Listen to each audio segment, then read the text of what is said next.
میں یہ بھی عرض کروں گا اپنے بھائیوں سے کہ سورہ مطففین ہے، پلیز سورہ مطففین کا ٹرانسلیشن ہم سب کو ایک بار زندگی میں ضرور پڑھ لینا چاہیے۔ اس سورے کو پڑھ کے واقعی میرے بھی رونگٹے کھڑے ہو گئے اور میرے بھی سمجھ میں آیا کہ اس سورے کو بار بار پڑھنا چاہیے، اس کا ٹرانسلیشن بار بار پڑھنا چاہیے۔ خداوند عالم کیا کہہ رہا ہے اس میں؟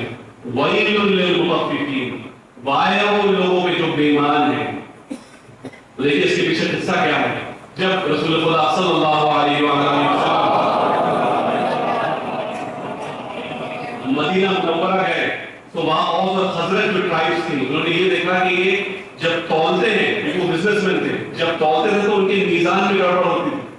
جہاں 1 کلو کا سامان دینا ہوتا تھا وہاں 800 گرام ہی دیتے تھے، لیکن جب خریدتے تھے تو اپنا حق مانگتے تھے، صحیح، لیکن جب بیچتے تھے تو اس میں بیمانی کر جاتے تھے۔ اب آپ غور کیجیے کہ کتنا فائدہ ہوتا ہوگا بھائی، 1 کلو میں 200 گرام سے زیادہ بیمانی کریں گے تو پتہ ہی چل جائے گا، ہاتھ میں جب پکڑاتے اس میں مان لیجیے آدھا کلو بیمانی کریں گے تو وہ تو جیسی انسان اس وزن کو اٹھائے گا اس کو سمجھ میں آ جائے گا کہ بیماری ہو گئی۔ تو بیماری بہت تھوڑی ہی ہے، 100 گرام یا 200 گرام کی ہے، اس کو انگلش میں اگر آپ کہیں تو اسکن فرام دا ٹاپ، کہ بہت ذرا سے ایک سلائس لے لیا آپ نے، لیکن خداوند عالم کو یہ بھی برداشت نہیں ہے۔ اس کے بعد تیسری یا چوتھی آیت میں اللہ کہتا ہے کیا ان لوگوں کو پتہ نہیں ہے قیامت کے دن ان کو اٹھایا جائے گا، ان کو اپنے قبروں سے نکال کے سوال جواب ہوگا، ان کو یہ بات معلوم نہیں ہے کیا؟ اور اس کے بعد اسی سورہ میں خداوند تعالیٰ نے کہا ہے کہ یہ تھوڑی سی جو بیماری کر رہے ہیں اس کے لیے ان کو سجین میں ڈالا جائے گا، جہنم کا وہ 7واں حصہ ہے جو صرف انہی لوگوں کے لیے ہے۔ اور دیکھیے اسی سورہ میں بھی موجود ہے۔ میں یہاں ہمارے جتنے بھی ایماندار لوگ موجود ہیں میں یقین سے کہتا ہوں، ایک کو تو میں خود جانتا ہوں، پروفیسر عباس وسیم ہے، جب یہ چلا کرتے ہیں میڈیکل کالج میں، یہ ماشاءاللہ ڈیپٹی میڈیکل سپرنٹینڈنٹ بھی ہے، ان کے ایک سگنیچر سے بہت کچھ ہو سکتا ہے، جب یہ چلتے ہیں اور ان کے ساتھ والے ان کو دیکھتے ہیں تو وہ ہنستے ہیں ان کے اوپر اور ایک دوسرے کو آنکھیں مارتے ہیں کہ دیکھو اس بیوقوف کو، یہ ایماندار ہے، یہ ایماندار ہے، یہ بیماری نہیں کرتا۔ یہ سب سورہ مطففین میں موجود ہے، لیکن خداوند تعالیٰ نے کیا وعدہ کیا ہے کہ یہی لوگ جو آج ہنس رہے ہیں، جو مذاق اڑا رہے ہیں، جو آنکھیں مار رہے ہیں، قیامت کے دن ان کو سجین میں ڈالا جائے گا، اور یہ لوگ جو ایماندار ہیں ان کو علیین میں ڈالا جائے گا، جنت کے اس حصے میں ڈالا جائے گا جو ایمانداروں کا حصہ ہے۔ اب آخر دیکھیے، یہ تو دیکھیے بہت چھوٹی سی سلائس ہو گیا۔ آئیے اس آیت کریمہ میں جس کو اپنا خطاب کرنے کا مجھے موقع ملا، خدا والے عالم فرما رہا ہے، اللہ صلی اللہ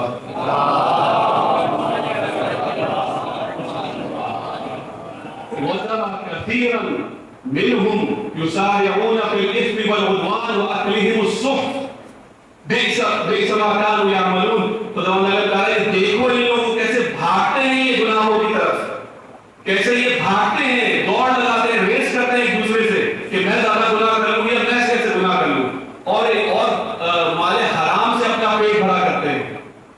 دیکھو ان لوگوں کو، دیکھیے یہ تو وہ لوگ ہیں جو اپنے پیٹ میں مال حرام ڈال رہے ہیں، تو ان کا حشر کیا ہوگا؟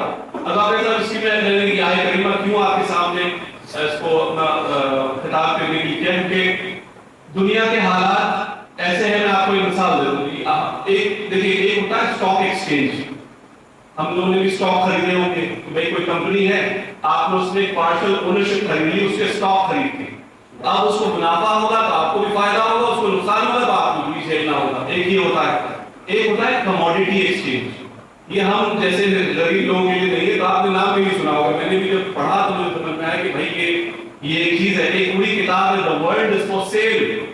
میرے بھائیوں آپ پڑھیے The World is for Sale، اس میں یہ لکھا ہے، اس میں کموڈیٹی ٹریڈرز کیا کرتے ہیں کہ دنیا کے جو ریسورسز ہیں جیسے کہ تیل، ریئر میٹلز، گیہوں، جو بڑی بڑی ایسی ریئر کموڈیٹیز ہیں جو کئی لاکھ ٹنوں کے اس میں بیچی جاتی ہیں اور پہنچائی جاتی ہیں، یہ اس میں ڈیل کرتے ہیں۔ اور اس کی میں آپ کو ایک مثال دوں، 2011 میں جب محمد غدافی اپنے تخت پہ تھا، اس کو گرانے میں وائٹال ایک برٹش آئل کمپنی ہے، اس کا بہت بڑا ہاتھ تھا۔ کیسے تھا؟ انہوں نے اپنے اس کے ذریعے جو لوگ جو ریبلز تھے غدافی کے خلاف، ان سب کو تیل پہنچایا تاکہ ان گاڑیوں میں تیل ہوتا کہ لڑ سکے، ان کو پیسہ دے جس سے وہ ہتھیار خرید کر سکے۔ سوچیے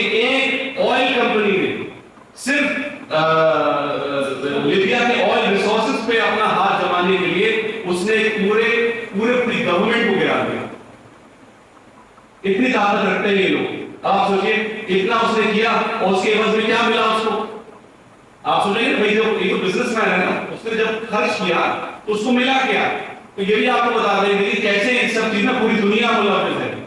گدافی نے برٹن میں اپنا ایک اکاؤنٹ بنایا تھا جس کو انہوں نے فریز کر دیا تھا اس کے اوپر حملے کے بعد. اس کے بعد اسی کے فروزن اکاؤنٹ سے برٹش گورنمنٹ نے وائٹ آئل کمپنی کو اس کا سارا پیسہ واپس کر دیا. دیکھیے چوری میں کتنے سارے لوگ شامل ہیں اور دیکھیے پوری سرکار گرانے میں کتنا وہ ہو جاتا ہے. آپ دیکھیں ابھی آپ نے پڑھا ہوگا یو این کی جو رپورٹر ہے پیلسٹائن کے اوپر ڈاکٹر فرانچسکا البنیز, اس نے ایک پیپر لکھا ہے, ایک رپورٹ بنائی ہے. رپورٹ کا ٹائٹل کیا ہے؟ The economics of occupation to the economics of a genocide. مطلب معیشت قبضہ سے لے کے معیشت نسل کشی تک اس نے یہ سمجھ, اور اس نے پورا لسٹ کیا اس کو اسی کے اوپر. تو ٹرمپ نے بین لگا دیا اس کے اوپر. کیا لکھتی ہے اس کے اندر؟ اس کے اندر لکھتی ہے کہ فلسطین کا جو قبضہ ہے یہ قبضہ صرف کسی زمین کو ہتھیانے کے لیے نہیں ہے, اس سے پیسہ بنا رہے ہیں. اس زمین کو جو بھائی آپ سوچئے جب ایک پاپولیشن کو ہٹایا جائے گا اور زمین خالی کی جائے گی تو وہاں بلڈر چاہیے ہوں گے, سیمنٹ چاہیے ہوگا, پتھر چاہیے ہوگا, بالو چاہیے ہوگا, تو کہاں سے آئے گا وہ؟ کوئی بلڈر چاہیے ہوگا نا. تو جب اس پہ کوئی بلڈر آ کے بنائے گا تبھی تو پیسے ملیں گے. یہ جو جنگیں ہو رہی ہیں جب سے غازہ پہ اکتوبر 7 کے بعد سے جب حملہ ہو رہا ہے اس کے بعد سے یہ پروو ہو گیا ہے کہ اسرائیلی اسٹاک ایکسچینج نے بلینز آف ڈالرز کا منافع کمایا ہے. بتائیے ادھر 2 لاکھ فلسطینیوں کے گھر منہدم کر دیے گئے, 1 لاکھ فلسطینی مار دیے گئے. اس 1 لاکھ میں بچوں کی تعداد کتنی زیادہ ہے, لیکن یہ کیا کر رہے ہیں, اس سے پیسہ بنا رہے ہیں. جس گولیوں سے ان کو چھلی کر رہے ہیں وہ کارتوس کہیں سے تو آ رہے ہوں گے, ہے نا, وہ بندوقیں کہیں سے تو آ رہی ہوں گی. یہ جو جرمنی, فرانس, یو کے, یہ کہاں سے آ رہے ہیں ہتھیار, یہاں سے آ رہے ہیں. اس نے کمپنیز کو لسٹ کر دیا. اس نے کہا Google, Amazon, Intel, Microsoft, Alliance, Elbit system, جتنے ہیں یہ سب پیسہ کما رہے ہیں اس سے. اب آپ دیکھیے اس میں سمجھیے حرام کا جو پیسہ ہے, دیکھیے حرام حرام ہوتا ہے. میں اگر علی گڑھ مسلم یونیورسٹی میں یہاں اگر ٹیچر ہوں اور میں 10,000 روپے پار کر لوں, مجھ میں اور بنجامن نیتنیاہو میں زیادہ فرق نہیں ہے. اگر وہ 10 لاکھ مار رہا ہے اور میں 10,000 مار رہا ہوں, ہم دونوں گنہگار ہیں, ہم دونوں گنہگار ہیں. اور دیکھیں یہ بھی میں اس میں عرض کرتا چلوں, قرآن مجید میں علماء بنی اسرائیل کو خداوند عالم نے ایڈریس کیا ہے اور کہا ہے ان سے کہ تم لوگوں نے جو میں نے قوانین نازل کیے تھے تم نے ان کو بدل دیا. جو میں نے حرام بنایا تھا تم نے حلال کر دیا, میں نے جو حلال کیا تھا تم نے حرام کر دیا. اس کا میں سے ایک ایگزامپل آپ کو دے رہا ہوں کہ بنی اسرائیل میں بھی سود کا لینا اور دینا حرام ہے, ہماری طرف حرام ہے. لیکن ان کے علماء نے کیا اس میں گیم کھیل دیا, انہوں نے یہ کہا کہ نہیں, صرف اسرائیلی جب تک بنی اسرائیل سے ڈیل کر رہا ہے تب تک تو سود حرام ہے, لیکن اگر وہ غیر بنی اسرائیل کے آدمی سے ڈیل کر رہا ہے تو سود جائز ہو گیا. اور انفارچونیٹلی ہمارے ہندوستان میں بھی انہوں نے یہ ایک چلا تھا بیت الحرب اور بیت الامان کے نام پہ اس کو چل دیا کہ صاحب یہ بیت الحرب ہے اس لیے یہاں رشوت دینا, رشوت لینا, اسمگلنگ کرنا سب جائز ہے کیونکہ یہ بیت الحرب ہے. تو بابا ایسا دیکھیے اردو میں بھی چور کو چوری کہتے ہیں, عربی میں سارق کہتے ہیں, انگلش میں تھیف کہتے ہیں. تو کیا مطلب بدل جاتا ہے؟ تینوں زبانوں میں مطلب تو وہی ہے. خداوند عالم نے کہا ہے کہ تم نے عدل و انصاف کے خلاف کیسے کام کر دیا. اسلامی فنڈامنٹل پرنسپل اسلامی قوانین میں ہے, یہ عدل و انصاف کے اوپر مبنی ہے. تو کوئی بھی ایسا حکم جو اسلامی جو انسانی عدل و انصاف کے خلاف ہو جائے وہ آٹومیٹکلی حرام ہو جائے. جو چیز ایک جگہ غلط ہے وہ دوسری جگہ بھی غلط ہی ہوگی, وہ صحیح نہیں ہو سکتی. تو آخر کیسے اس کو جائز ٹھہرایا جائے. لیکن ارباب اعضاء آپ یہ دیکھیے کہ لوگوں نے کس طرح سے اس پورے آکوپیشن سے پیسہ کما رہے ہیں. اور ارباب اعضاء یہ ضروری ہم لوگوں کی جاننا اس لیے اور بھی ضروری ہے کہ انفارچونیٹلی اللہ ہم سب کو اس مصیبت سے بچائے. لیکن ہمارے یہ چیزیں دیکھی جاتی ہیں کہ مال حرام کما کے ہم لوگ مطلب زمین ہڑپ کر کے اس میں مسجد بنا دیتے ہیں. یہ سوچ کے کہ اللہ معاف کر دے، ہے نا، پیسہ غبن کر کے عزاداری کر دیتے ہیں، ہے نا، بہترین حصہ بانٹ دیتے ہیں. اور یہ دونوں تضاد ہے. امام جعفر صادق علیہ السلام کسی نے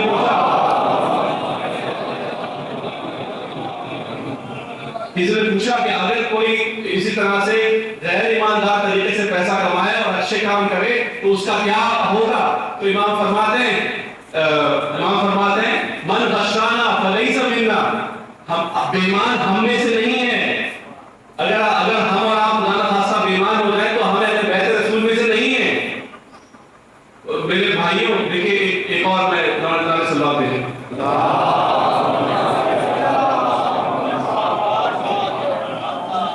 بس میرے آخری بات آپ کی خدمت تمام. رسول خدا صلی اللہ علیہ وسلم نے ایک دن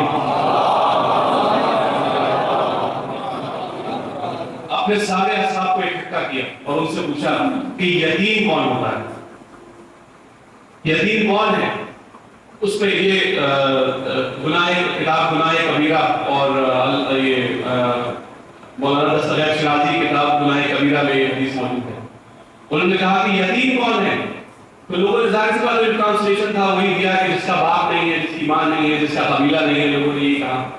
تو انہوں نے کہا کہ نہیں، یہ ڈیفینیشن آف یتیم نہیں ہے. میں بتاتا ہوں تمہیں یتیم کون ہے. اللہ کا رسول فرماتا ہے کہ قیامت کے دن جب ہم جیسے لوگ پہنچیں گے، ایک طرف ہمارے پاس اچھے اعمال ہوں گے اور گناہ بھی ہوں گے. جو اللہ کے حضور میں پہنچیں گے اور ہم کہیں گے یا اللہ ہم اچھے کام لے کے آ گئے اور تھوڑے گناہ لے کے آ گئے، ہمیں معاف کر دے، ہمیں جنت نصیب کر دے. تو خدا تعالیٰ کیا کہے گا؟ اس دن اس آدمی کو پکارے گا جس کا حق میں نے مارا، اور اسے کہے گا کہ آؤ اس کی اچھائیوں میں سے لے جاؤ، جتنا حق تمہارا مارا تھا اتنے اچھائیاں اس کی لے جاؤ. اور اس طرح سے ایک ایک کر کے ایک آدمی کو بلائے گا جس کا میں نے حق مارا ہے. یہاں تک کہ ایسا موقع آئے گا کہ میرے جو اچھے کام ہیں وہ ختم ہو جائیں گے، لیکن پھر بھی ایک فہرست ہوگی لوگوں کی جو کھڑے ہیں سامنے. تو خدا تعالیٰ کہے گا ٹھیک ہے، اس کے اب اچھے کام تو بچے نہیں، تو جو تمہارے گناہ ہیں وہ اس کے گناہوں کے پالے میں ڈال دو. ایک ایک کر کے وہ جتنے لوگ ہیں وہ اپنے گناہ اسی کے گناہ میں پالے میں ڈال دے گا. آخر وہ بندہ کیا کہے گا رسول اللہ سے؟ یا رسول اللہ میں نے تو آپ کی نماز، آپ نے بتایا تھا نماز پڑھو، نمازیں پڑھی تھی، میں نے روزے رکھے تھے، میں نے حج بھی کیا تھا، میں نے زکات بھی ادا کیا تھا، خمس بھی ادا کیا تھا، میں نے لوگوں کی مدد بھی کی تھی، لیکن آج یہ میں کیا دیکھ رہا ہوں کہ میرے پاس کچھ ہے ہی نہیں سوائے گناہوں کے. تو رسول اللہ کیا کہیں گے کہ دیکھو اسی کو یتیم کہتے ہیں. یہی یتیم ہے جس نے دوسروں کا حق مارا، جس نے اسلامک فنڈامنٹلز کے اوپر اپنی زندگی نہیں گزاری. یتیم یہ ہے.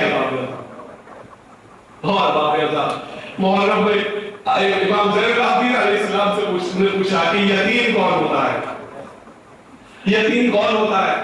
لوگوں نے وہی ڈیفینیشن دی کہ جس کا باپ نہ ہو، جس کی ماں نہ ہو. امام فرماتے ہیں نہیں، یتیم وہ ہے جس کا لاشا پڑا ہو، جس کا لاشا پڑا ہو وہ یہاں پڑا ہو اور اس کو دفن کرنے والا کوئی موجود نہ ہو، یا جو موجود ہے اس کو دفن کرنے کے لیے اس کو دفن کرنے کی اجازت نہ ہو. یتیم اس کو کہتے ہیں، یتیم اس کو کہتے ہیں. امام حسین علیہ السلام اپنے گھر سے مدینہ سے نکلے، مکہ میں سارے خطبات کیے، بار بار مسلمانوں کو بتایا کہ وہ کون ہے، کہ وہ حق پہ چل رہے ہیں اور ناحق کس طرف سب بتاتے چلے. یہاں تک کربلا میں بھی پہنچ گئے، اپنی تقریر پہ تقریر کر کر کے لوگوں کو بتایا انہوں نے کہ حق کیا ہے اور باطل کیا ہے. لیکن کیا کہتے ہیں آخر میں جب ہار گئے ہمارے امام، آخر میں کہتے ہیں کہ اب میں تمہیں بتاتا ہوں کہ تمہیں میری باتیں سمجھ میں کیوں نہیں آ رہی.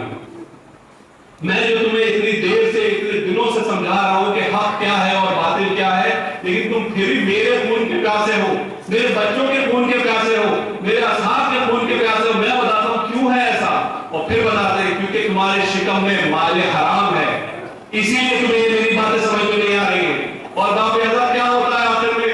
یہی جو لوگ جن کی شکم میں مال حرام ہے سارے اصحاب امام حسین کو شہید کر دیتے ہیں، سارے امام حسین کے بچوں کو شہید کر دیتے ہیں، یہاں تک کہ امام کو بھی شہید کر دیتے ہیں. اس کے بعد ان بدبختوں سے یہ بھی ان کے دل ٹھنڈا نہیں ہوا، امام حسین کو 3 دن کا بھوکا اور پیاسا شہید کر کے اس کے بعد اعلان ہوتا ہے کہ نعرہ بندی کی جائے، گھوڑوں کی